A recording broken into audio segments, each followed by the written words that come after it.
नमस्ते, सत श्री अकाल, जय हिंद दोस्तों।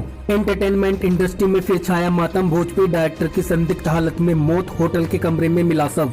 ये जाने पूरी खबर विस्तार से। भोजपुरी डायरेक्टर सुभाष चंद्र तिवारी का शव सोनभद्र के एक होटल में मिला है। वह वाराणसी के रहने वाले थे और फिल्म की शूटिंग के लिए सोनभद्र गए थे। बीते कुछ दिनों से भोजपुरी इंडस्ट्री में कई मौतों की खबरें सामने आ चुकी हैं।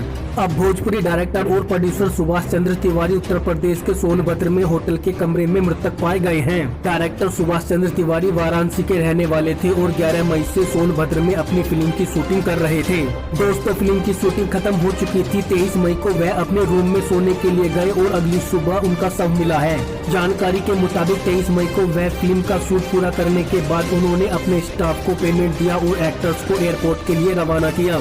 दोस्तों, इसके बाद वह अपने होटल में आए और अपने कमरे में सोने के लिए चले गए। लेकिन 24 मई की सुबह जब वह काफी देर तक अपने रूम से बाहर नहीं आए तो उनका स्टाफ उन्हें उठाने के लिए गया, लेकिन कमरे से कोई रिस्पॉन्स नहीं मिला। होटल स्टाफ ने भी दरवाजा खुलवाने की कोशिश की, लेकिन कोई प्रक्रिया नहीं हुई। इसके बाद सूचना पर पुलिस वहां पहुंची और दरवाजा तोड़वाया गया, जहां सुभाष मृतक मिले।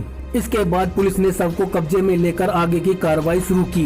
आपको याद दिला दे कि कुछ महीने पहले भोजपुरी एक्टर आकांक्षा दुबे का शव वाराणसी के होटल में मिला था। भोजपुरी इंडस्ट्री में ये क्या हो रहा है, लोगों को कुछ भी समझ में नहीं आ रहा है।